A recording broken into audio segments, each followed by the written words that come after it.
I ordered this drone before Christmas. Hubson and GearBest had this. They were supposed to be the only ones selling these drones, and they made you pay up front in full, and they said there would be a January 1st ship date, and you'd have the drones by the end of January. So I signed on for it, and in the meantime, they didn't wind up shipping them until mine shipped, I think, February 14th. And actually, it took until now to get here, so it took quite a while to arrive. And this is basically what it looks like. There were never any notifications from Hubson or GearBest about the delays or why there were delays or anything else. It really was a crappy setup that they did. I think they just used it to raise money to be able to produce these things or something, but anybody that pre-ordered them had the same problems, and actually other companies started shipping first, even though GearBest was supposed to be the first to ship. So it's all just a big scam. But anyhow, it arrived here finally. The U.S. mail dropped it off, and this is just kind of unboxing everything. There's a remote control, and there's all the parts. And I just decided to put rubber gloves on because the thing has gone through like 5 different. It came from a post office, and it went through 5 big postal transfers and stuff like that, and trucks and everything over the last 2 days. So I figured you never know, what you could pick up these days. So I figured I was just gonna, put some gloves on, unbox it, and just kind of wipe it down with some alcohol and stuff, and then touch it.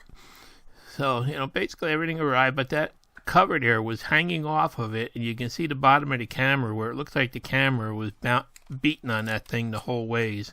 So the camera that wasn't packed right. That cover should have been snapped in place, and that camera should have been solid, not bouncing around. So it's not really happy about that. And then unpacking it and looking at it, I don't know if you can see those arms. They're all dirty looking. It almost looks like somebody had used this before or something. It was, they weren't white like the rest of it. And I only got it with 1 battery for now. I figured I'd buy some more batteries in the future. And it came with everything you need to charge a battery there. There's a plug, and then there's a power brick that plugs in the wall there. And it's supposed to be a smart battery.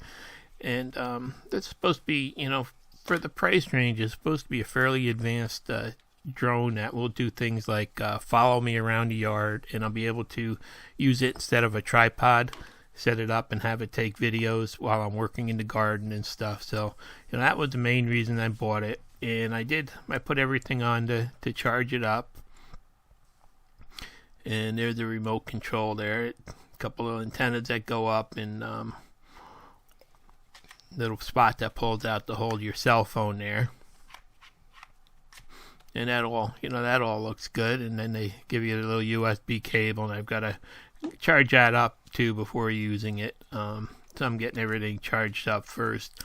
And then you get a couple extra propellers with it, which I didn't expect, and a little screwdriver. Looks like the screws are all Phillips head, and they give you a flathead one for some reason, so I don't know why.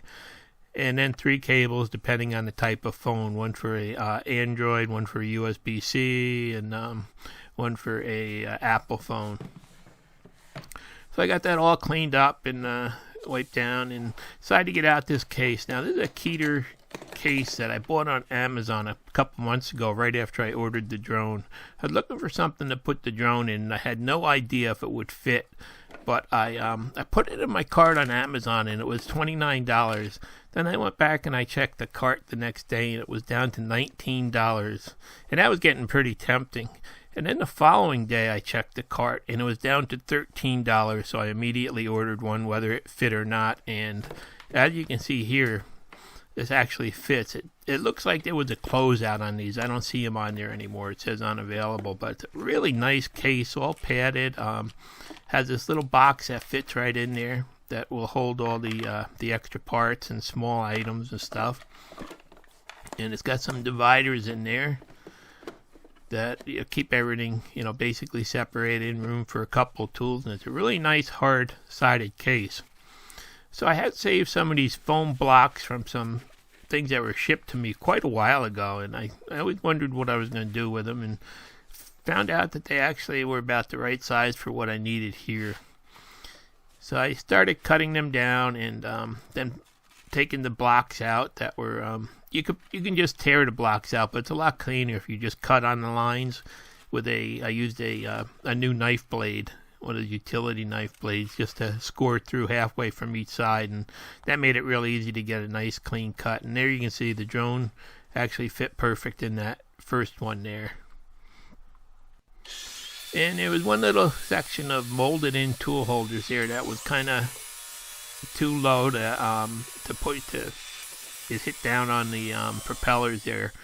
So what I did is I took the angle grinder, and I just took a 80 grit wheel, and I actually ground all the plastic away till I had a fairly flat surface. You couldn't really cut it off; it was kind of tough, but and then once I got that, I cut a piece of foam to go down and up around the propellers, and I just put some of the silicone adhesive on the back of it, and I decided I was going to glue it in that spot where I just ground off the pocket.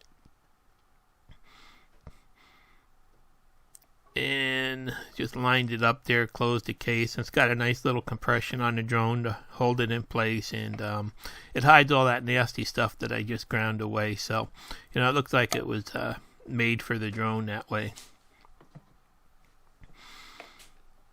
So I got that all worked out there, and then I took another piece and cut a piece for the first battery. I'm planning on buying 2 spare batteries someday. One goes in the drone, and this one just fit perfectly underneath that little case there. You can see I cut out the foam and I put another piece under it, and then I did another one in the next pocket over to match. So now I've got room for 2 batteries, and then the actual charging adapter goes next to it.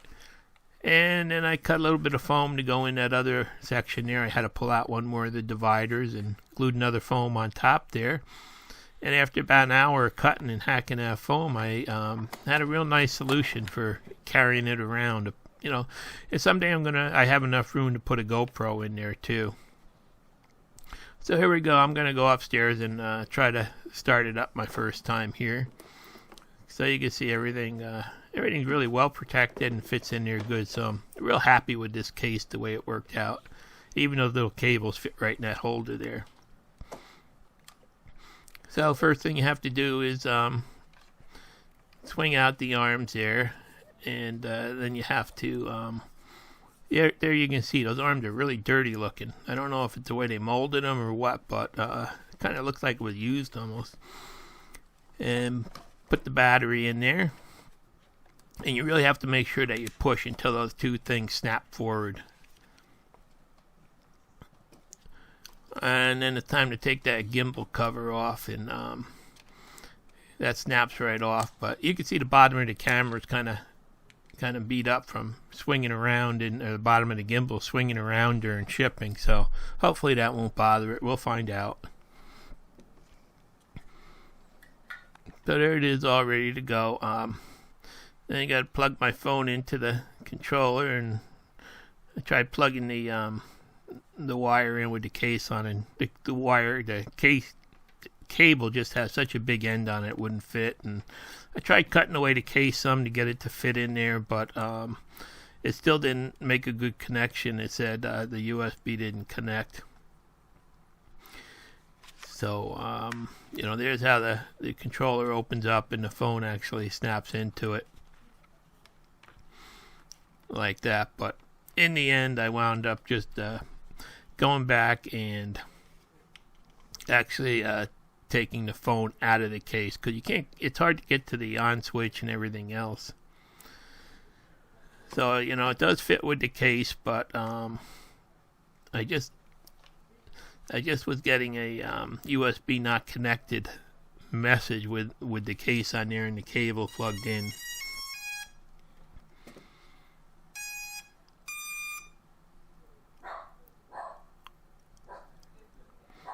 And then you gotta start the app that now once you do it the first time, it automatically starts and stays on top, so it's not bad after that.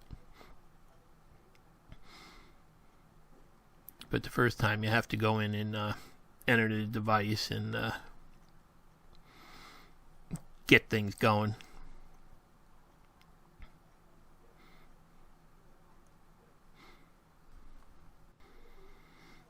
But I wasn't. I was getting a USB not connected with this. So I tried wiggling the cables, and I thought it was fully seated in there, but I guess it wasn't. So I just wound up going back and pulling the case off. Guess I'll have to find some kind of a different straight cable adapter to get it out. Maybe a shorter, straighter cable or something in the future. But for now, I can leave the case off. And these cases actually fit on pretty tight. They can be a pain to get off, but they are protected. They do protect it a lot.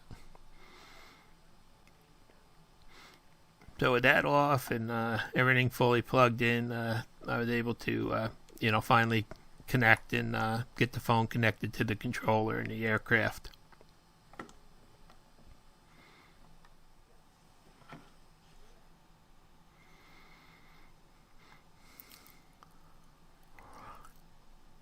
So first thing that happens when you start the app up is you get a thing to update the remote controller firmware. And I did that. Actually, that went pretty smoothly. That didn't take very long at all. It it updated and restarted everything, and then it comes back and it asks you to update the. There, I did get a sensor fault though when I started updating the software on the plane at first, but that went away the next time I tried it. But then they asked you to update the aircraft firmware, and this is where I had big problems. Sometimes it would go up to 50% and stop. Sometimes it would go up to 5% stop. Sometimes it would, that time it made up to about 60% before it stopped. The lights would start flashing, and actually the little green light on there would be on solid. I don't know what that means, whether but basically it was always green unless it got into the middle of the update. Sometimes it would turn red and go right back to green. And then the motors would actually, if you let the update just set trying to finish, the motors would actually just start chirping and turning a little bit and stuff. So it's one of those things where I actually restarted this thing and restarted the controller and everything and tried updating this firmware over a dozen times. I actually had to recharge the batteries in the controller twice actually, and sometimes it even just locked up my phone and shut the phone down too for some reason and restart it. The app would be updating and then it would just lock up, and every time pretty much it would start uploading and then the little light on the drone would turn red for a minute.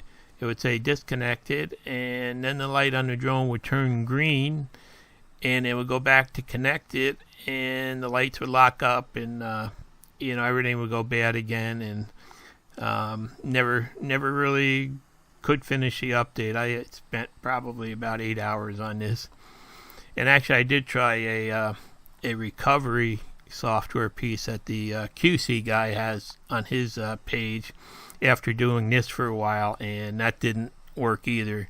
Same thing, it did the initial recovery, and then when I went to update it again, same thing, it would turn green and everything would lock up. So not sure what's wrong with it, but I do have a message into Hubson now for support, so hopefully they'll be able to figure it out, because I can't wait to get out there and use this thing. And so far, I've been waiting since before Christmas for it, like I said. So I'm kind of excited to finally have it, but kind of a letdown to not be able to use it, because every time you start it up, the first thing it does, it won't let you escape the update mode. It just tries to do an update, and the little light there actually turns green, locks up, and the update stops, and no matter how many times you restart it, it'll go to a different point each time, but same end results no matter how long you let it sit.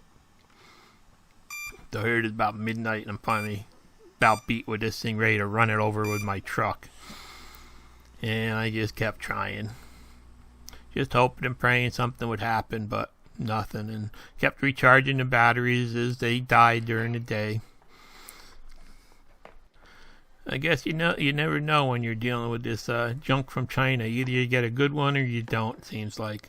But anyhow, I'm real happy with the way it fits in the case, and hopefully everything will get straightened out in the future, and I'll be able to, use it on my channel more. That's what I bought it for, all my outdoor videos. And this is supposed to have 4K 60 frames per second video, so, I'm planning on upgrading to that this summer, and this should really make it easier with the outdoor videos if it works. And I don't know if these Keter cases were discontinued or if they'll be available again someday, but really it did turn out to be a nice solution for, real good sturdy storage for the drone. Thanks for watching. Please subscribe.